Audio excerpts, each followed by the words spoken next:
अपना मानता है। भारत के आने से नेपाल की अर्थव्यवस्था मजबूत होती है। शाकाहारी हैं, कभी भी अपने स्वाद के लिए किसी जीव की हत्या नहीं करनी चाहिए। हमें अच्छा लगता है इसलिए हम किसी को मार कर खाएं, कितना बड़ा पाप है बताइए। अपने स्वाद के लिए किसी को मारना सही है? इसलिए जीव हत्या पाप है। इसलिए हम भारतीय, हम सनातनी है ना, हम हिंदू है ना, हमें कभी अपने स्वाद के लिए किसी की हत्या नहीं करनी। हमारे धर्म में लिखा है अहिंसा ही परमो धर्मः। किसी की हत्या करना पाप है और किसी को जीवन दान देना पुण्य है। इसलिए आप किसी की हत्या ना करें कि धन से बड़ा धर्म है। धन बड़ा कि धर्म बड़ा? बोलो। अरे धर्म रहेगा तो धन आ जाएगा। जब धर्म ही नहीं रहेगा तो फिर धन करोगे क्या?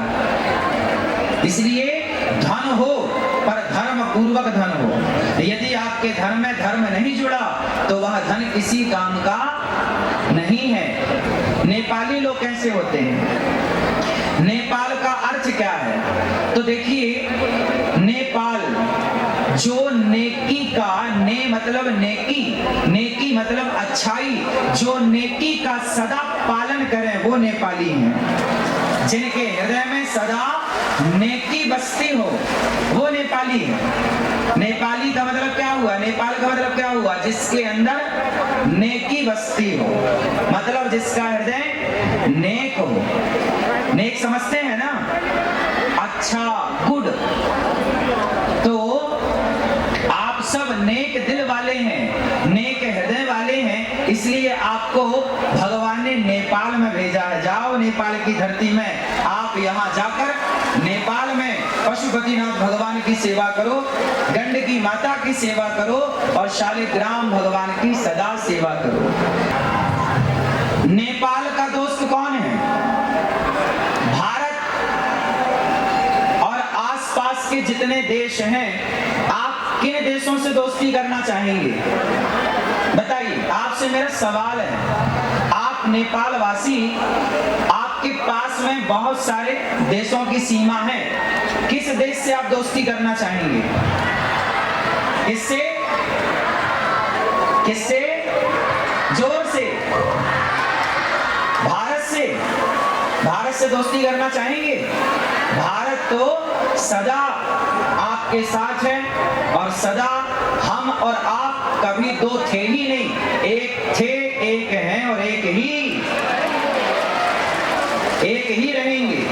और जो लोग भारत और नेपाल के बीच में कोई जहर घोलने का कार्य करे तो समझ लेना कि ये दोनों देश का नुकसान चाहता है। क्षेत्रवासियों को बहुत बहुत धन्यवाद कि आपने ये दास को यहाँ आने का अवसर दिया। हमारे मानव सेवा फाउंडेशन श्री बाल योगेश्वर श्री विजय कृष्ण मूर्ति जी महाराज, जिन्होंने इस यज्ञ का संकल्प लिया और आप सब, हम सब जुड़ पाए इस सुंदर से संकल्प से। एक बार सुंदर तालियां आयोजनकर्ता समिति पूज्य महाराज श्री के लिए। पूज्य श्री चैतन्य कृष्ण महाराज जी यहाँ पधारे और आप सभी के श्री चरणों में दास का पुनः कोटि कोटि नमन। अब आप सब ये बताएं कि आप में से कितने लोग वृंदावन आए हैं, गौरी गोपाल आश्रम आए हैं? मैं आप सबको निमंत्रण देने आया हूँ, आप सब जल्दी से जल्दी वृंदावन गौरी गोपाल आश्रम आए और गौरी गोपाल आश्रम में जितनी वृद्ध माओं की सेवा चल रही है, वहाँ जितनी सेवाएं चल रही हैं, अपनी आंखों से आकर के वहाँ की सेवाओं को देखें। आज जानते हो ये अनिरुद्ध आपके बीच में क्यों आया है? यहाँ मुझे भगवान पशुपतिनाथ जी ने बुलाया है। उन्होंने बुलाया आप सबके माध्यम से और ये दास चला आया। तो जानते हैं भगवान पशुपतिनाथ जी ने हमें क्या कहने के लिए बुलाया है? आप जानना चाहेंगे? कितने लोग जानना चाहेंगे? भगवान पशुपतिनाथ जी कहना चाहते हैं, देखिए भगवान कभी डायरेक्ट नहीं कहते, भगवान किसी से कहवाते हैं। जब हनुमान जी लंका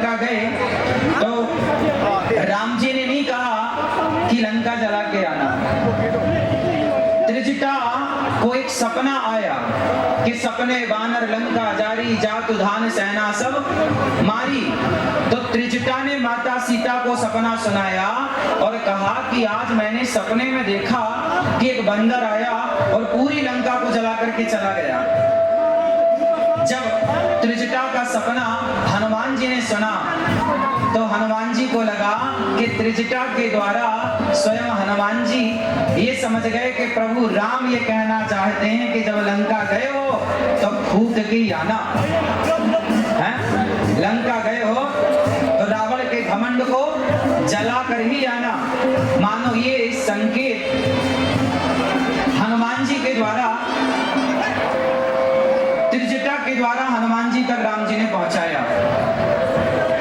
उसी तरह एक सुंदर सा संदेश आपके बीच में ये दास अनिरुद्ध लेकर के आया है और वो संदेश सिर्फ इतना है कि आज नेपाल में आप सब संगठित रहें। आपको पता है जब जब हम जातियों में बंटते हैं तब तब हम बहुत बड़ी हानि कर लेते हैं अपनी। अच्छा बताइए आप सब लोग, क्या हमें जातियों में बंटना सही है? उत्तर दो।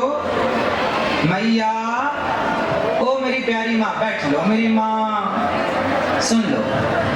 हमें जातियों में नहीं बंटना चाहिए। नेपाल में जातियों में लोग बंटे हैं या नहीं, हम आपसे पूछ रहे हैं, बताइए। नेपाल के लोग जातियों में तो नहीं बटे। हम सबकी एक जाति है, हम सबकी जाति है मानव जाति, हम मनुष्य हैं। बड़े भाग्य मानुष तन पावा और सुर दुर्लभ सद ग्रंथनि गावा। हम सब मानव हैं, हम सब मनुष्य हैं और हम जातियों में ऊंच नीच में ना बटे, हम संगठित रहें। आज नेपाल में जानते हो, आप सबको पता होगा कि आज पूरे नेपाल में धर्म परिवर्तन की घटनाएं बहुत तेजी से फैल रही हैं। आप कितने लोग जानते हैं कि नेपाल में धर्म परिवर्तन हो रहा है? कितने लोग जानते हैं? बताइए, ये धर्म परिवर्तन होना सही है? उत्तर। तो धर्म परिवर्तन को कितने लोग रोकना चाहते हैं? तो आप सबको भगवान पशुपतिनाथ जी जिम्मेदारी देना चाहते हैं कि आप सब एक मुहिम क्यों नहीं चलाते? ये जितने हमारे मीडिया के भाई हैं, आप जितने हमारे बड़े बुजुर्ग हैं, माताएं, बहनें, भाई, सब एक मुहिम चलाइए और गांव-गांव में, घर-घर में जाकर के लोगों को समझाइए कि भगवान श्री कृष्ण कहते हैं स्वधर्मे निधनम श्रेयः परधर्मो भयावह। अपने धर्म में रहना ही श्रेष्ठ है, अपने धर्म का त्याग कर देना श्रेष्ठ नहीं है। इसलिए हम सबको अपने धर्म में अडिग रहना चाहिए। और आप सब अपने धर्म का पाठ क्यों नहीं पढ़ाते? अच्छा बताओ, यदि धर्म परिवर्तन हुआ तो आज हमारा नेपाल हिंदू राष्ट्र है या नहीं? उत्तर दो। हिंदू राष्ट्र है कि नहीं नेपाल? हाँ या ना? हाँ, तो हिंदू राष्ट्र है। और कौन कौन चाहता है कि ये सदा हिंदू राष्ट्र रहे नेपाल? चाहते हो? हिंदू राष्ट्र यदि चाहते हो तो आपके अंदर ये भावना होनी चाहिए और ये काम आपको करना पड़ेगा कि आप नेपाल में जो धर्म परिवर्तन तेजी से हो रहा है उस धर्म परिवर्तन को रोकना पड़ेगा। कैसे रुकेगा? हम सब जागें, ये मीडिया वाले भाई जाएं, सवाल करो, जो धर्म परिवर्तन कर लेते पूछो कि तुमने धर्म छोड़कर क्या पा लिया, क्या पा लिया और आगे क्या पाओगे। जो व्यक्ति अपने धर्म, हमारे यहाँ मर गए लोग लेकिन अपने धर्म को नहीं छोड़ा। अच्छा बताइए, राम के पास क्या है, धन या धर्म? बोलो। रावण के पास क्या है, धन कि धर्म? रावण के पास धन है, धर्म नहीं, और राम के पास धर्म है, धन नहीं। हाँ या ना? पति रावण सोने की लंका में रहता है, बड़ा धनवान है, पर उसके अंदर धर्म नहीं है। अरे धर्म होता तो पराई स्त्री का अपहरण क्यों करता? इसलिए रावण के पास धन तो है पर धर्म नहीं है। जबकि राम 14 वर्ष वनवास में थे, उनके पास धन नहीं था पर धर्म था। तो धर्म था तो आज घर घर में राम की पूजा होती है, धर्म था इसलिए। और धन था रावण के पास, धर्म नहीं था तो घर घर पुतले जलाए जाते हैं, गली गली पुतले जलाए जाते हैं रावण के। आज आप कितने लोग मानते हैं कि धन से बड़ा धर्म है? धन बड़ा कि धर्म बड़ा? बोलो। अरे धर्म रहेगा तो धन आ जाएगा, जब धर्म ही नहीं रहेगा तो फिर धन करोगे क्या? इसलिए धन हो पर धर्म पूर्वक धन हो। यदि आपके धर्म में धर्म नहीं जुड़ा तो वह धन किसी काम का नहीं है। इसलिए मेरे प्यारे, नेपाल शब्द का जब मैं यहाँ आया, एयरपोर्ट पे आया, तो नेपाल का मैंने एक अर्थ दिमाग में आया कि नेपाल के लोग कैसे होते हैं, नेपाली लोग कैसे होते हैं, नेपाल का अर्थ क्या है। तो देखिए, नेपाल जो नेकी का, ने मतलब नेकी, नेकी मतलब अच्छाई, जो नेकी का सदा पालन करें वो नेपाली हैं। जिनके हृदय में सदा नेकी बसती हो वो नेपाली है। नेपाली का मतलब क्या हुआ? नेपाल का मतलब क्या हुआ? जिसके अंदर नेकी बसती हो, मतलब जिसका हृदय नेक हो। नेक समझते हैं ना, अच्छा, गुड। तो आप सब नेक दिल वाले हैं, नेक हृदय वाले हैं, इसलिए आपको भगवान ने नेपाल में भेजा है। जाओ नेपाल की धरती में, आप यहाँ जाकर नेपाल में पशुपतिनाथ भगवान की सेवा करो, गंडकी माता की सेवा करो और शालिग्राम भगवान की सदा सेवा करो। आप सब अपने धर्म के प्रति अडिग रहना। हमारे देखिए, कुछ लोग होते हैं, हमारे पूरे नेपाल और भारत, ये दोनों देशों में कुछ लोग ऐसे हैं जो रहते तो नेपाल में पर गुणगान किसी और देश का करते हैं। इसलिए आप सबको ये बता दो कि जिस माटी में हो ना, उस माटी के साथ विश्वासघात नहीं होना चाहिए, उस माटी से प्यार होना चाहिए, माटी के साथ विश्वासघात नहीं। अच्छा ये बताओ, दोस्त कैसा हो? आज मैंने सुना नेपाल का दोस्त कौन है? भारत और आसपास के जितने देश हैं, आप किन देशों से दोस्ती करना चाहेंगे? बताइए, आपसे मेरा सवाल है। आप नेपाल वासी, आपके पास में बहुत सारे देशों की सीमा है, किस देश से आप दोस्ती करना चाहेंगे? किससे? किससे? जोर से। भारत से। भारत से दोस्ती करना चाहेंगे? भारत तो सदा आपके साथ है और सदा हम और आप कभी दो थे ही नहीं, एक थे, एक हैं और एक ही रहेंगे। और जो लोग भारत और नेपाल के बीच में कोई जहर घोलने का कार्य करे तो समझ लेना कि ये दोनों देश का नुकसान चाहता है। अच्छा ये बताइए, हमारे भारत से लोग हजारों की संख्या में पशुपतिनाथ जी का दर्शन करने आते हैं कि नहीं? बोलो हाँ, हाँ या ना? भारत से हजारों लोग गंडकी माता का दर्शन करने आते हैं कि नहीं? भारत से लाखों लोग शालिग्राम भगवान लेकर जाते हैं कि नहीं? इसका मतलब है कि भारत की आस्था नेपाल से जुड़ी है। भारत नेपाल को अपना मानता है। भारत के आने से नेपाल की अर्थव्यवस्था मजबूत होती है। जरा विचार करो कि चाइना अगर नेपाल आया तो चाइना क्या पशुपतिनाथ भगवान का दर्शन करने आएगा? क्या गंडकी का दर्शन करने आएगा? क्या वो शालिग्राम भगवान की पूजा करने आएगा? अरे चाइना को नेपाल के धर्म से क्या करना? नेपाल की संस्कृति और नेपाल के धर्म से तो भारत का अटूट रिश्ता रहा है। इसलिए भारत और नेपाल, इन दोनों देशों के बीच में कभी किसी भी प्रकार की लकीर ना खींचे, क्योंकि हम दोनों यदि मिलकर रहेंगे तो निश्चित है कि हमारी और आपकी अर्थव्यवस्था, राष्ट्रीय स्तर की मैं बात कर रहा हूं, समृद्ध रहेंगे, हम सब खुशहाल रहेंगे।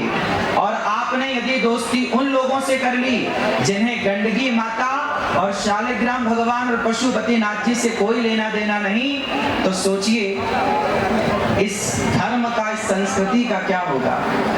इसलिए मेरी आप सबसे प्रार्थना है, आप सब भारत आइए और गौरी गोपाल आश्रम में चल रही सेवाओं का दर्शन करिए।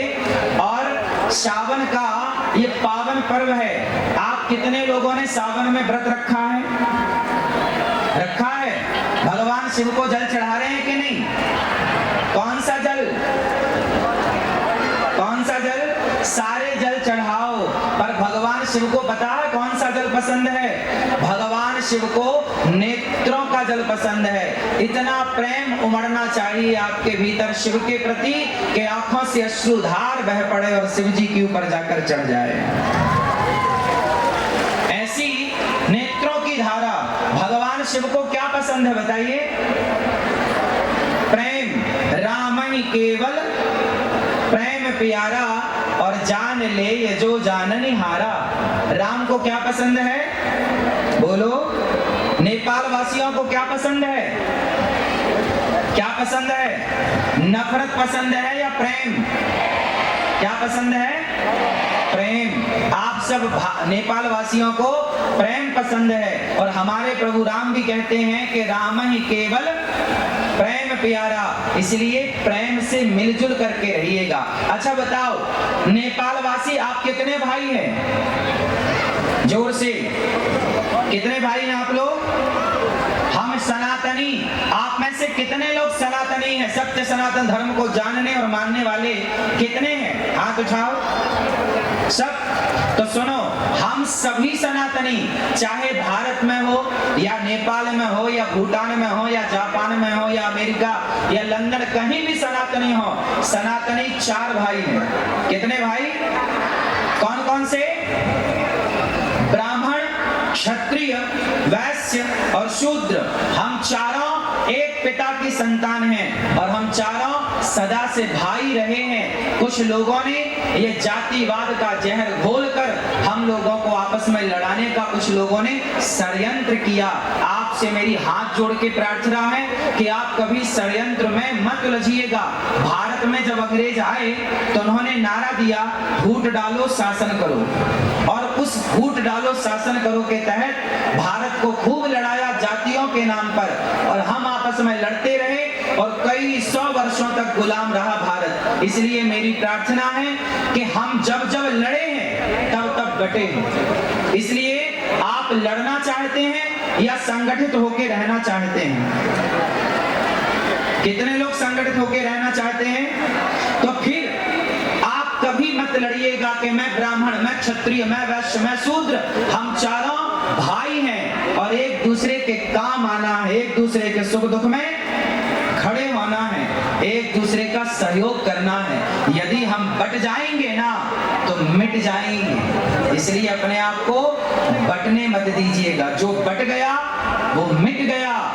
रामचरितमानस में लिखा है कि जहां सुमति तहां संपत्ति नाना, जहां कुमति तहां विपत्ति निदाना। जहां एकता है, जहां संगठन है, वहां संसार की समृद्धि है, सुख है, शांति है। और जहां आपस में लड़ाई झगड़ा है, वहां सिवाय दुख के कुछ नहीं। इसलिए संगठित रहे, हम सब संगठित रहें। आप सब भगवत चिंतन करें, भगवान से प्रेम करें और अपने धर्म को समझें। धर्म का कभी परित्याग नहीं करना चाहिए। अच्छा बताओ, नेपाल के लोग शराब पीते हैं कि नहीं? हाँ या ना? शराब पीते हो? हाँ या ना? ना। हाँ, शराब नहीं पीना। शराब पियोगे तो सब कुछ बर्बाद हो जाएगा। इसलिए खान पान शुद्ध। इसलिए खान पान को पवित्र करिए। आप लोग मांसाहार तो नहीं करते ना? शुद्ध शाकाहारी हैं। कितने लोग शुद्ध शाकाहारी हैं? शाकाहारी हैं। कभी भी अपने स्वाद के लिए किसी जीव की हत्या नहीं करनी चाहिए। हमें अच्छा लगता है इसलिए हम किसी को मार कर खाएं, कितना बड़ा पाप है। बताइए, अपने स्वाद के लिए किसी को मारना सही है? इसलिए जीव हत्या पाप है। इसलिए हम भारतीय, हम सनातनी है ना, हम हिंदू है ना, हमें कभी अपने स्वाद के लिए किसी की हत्या नहीं करनी। हमारे धर्म में लिखा है अहिंसा ही परमो धर्मः। किसी की हत्या करना पाप है और किसी को जीवन दान देना पुण्य है। इसलिए आप किसी की हत्या ना करें, ऐसी मेरी प्रार्थना है। शराब इत्यादि से अपने आप को और अपने बच्चों को बचाएं। एक अच्छा इंसान बनाएं, राष्ट्र प्रेमी बनाएं, कुछ ऐसा बनाएं कि वो देश में अपना नाम रोशन करे, भारत का, और वो अपने नेपाल का, वो अपने समाज का, अपने संस्कृति का, अपने धर्म का वो नाम रोशन करे। ऐसा कुछ करे। इसलिए आप अपने बच्चों को संस्कारवान बनाइए। शराब, जुआ, नशा, इन सब से बचाइए। आज के जमाने में पता है क्या है? आज की आधुनिकता में हम इतने भागे जा रहे हैं कि आधुनिक होने के नाम पर, हम मॉडल होने के नाम पर अपने संस्कारों को, अपनी संस्कृति को छोड़ते चले जा रहे हैं। इसलिए हमें अपनी संस्कृति, अपने संस्कारों का परित्याग नहीं करना चाहिए। ठीक है? तो आप कितने लोग मांसाहार और शराब से बचेंगे, अपने बच्चों को बचाएंगे और अच्छे संस्कारवान बनके अपने राष्ट्र की सेवा करेंगे? ठीक है? आप सभी का बहुत बहुत धन्यवाद। आपने इतने आनंद के साथ दास अनिरुद्ध को सुना। हमें आपके बीच में आने का मौका मिला। आप सबको मेरी प्रार्थना है, आचार्य चरणों को प्रार्थना है, मंचस्थ सभी भक्तजनों को प्रार्थना है कि आप सब वृंदावन आए, गौरी गोपाल आश्रम में आए और गौरी गोपाल आश्रम आकर वृंदावन में वहां वृद्ध माओं की सेवा हो रही है। 281 वृद्ध माएं गौरी गोपाल आश्रम में रहती हैं। 150 बच्चे वहां निःशुल्क पढ़ते हैं। अखंड लंगर रसोई चलती है, सब आकर के प्रसाद पाते हैं। ये सारी सेवा बिहारी जी ने दी है। बोलिए वाकई बिहारी लाल की, कृष्ण कन्हैया लाल की, राधे राधे। आप सबके चरणों की धूल को ये दास अनिरुद्ध कोटि कोटि नमन करता है। आप सभी नेपाल वासियों को बारंबार दंडवत प्रणाम। आप सभी के चरण रज को प्रणाम। आप सभी के माता पिता को प्रणाम। आप सभी के गुरुजनों को प्रणाम। आप सब यहाँ प्रेम पूर्वक बैठे हैं। आप सब ने इस सुंदर से आयोजन में सम्मिलित होकर भगवान शिव का दर्शन करके अपने जीवन को कृतार्थ किया। हमारे श्री बाल योगेश्वर श्री विजय कृष्ण मूर्ति जी जो संकल्प करता है और रामकृष्ण उपाध्याय हिंदू जागरण नेपाल अध्यक्ष और राष्ट्रीय सभा को उपाध्यक्ष माननीय श्री विमला हिमरे जी, आप सबका बहुत बहुत धन्यवाद। श्री चैतन्य महाराज जी और आप सभी मंचस्थ सभी आचार्यों को, मातृशक्ति को कोटि कोटि नमन। आप सबको जय श्रीमन नारायण, जय श्री कृष्णा, राधे राधे। नेपाल आमालो आमा को, भारत माता की, गंडकी मैया की, शालिग्राम भगवान की, पशुपतिनाथ भगवान को।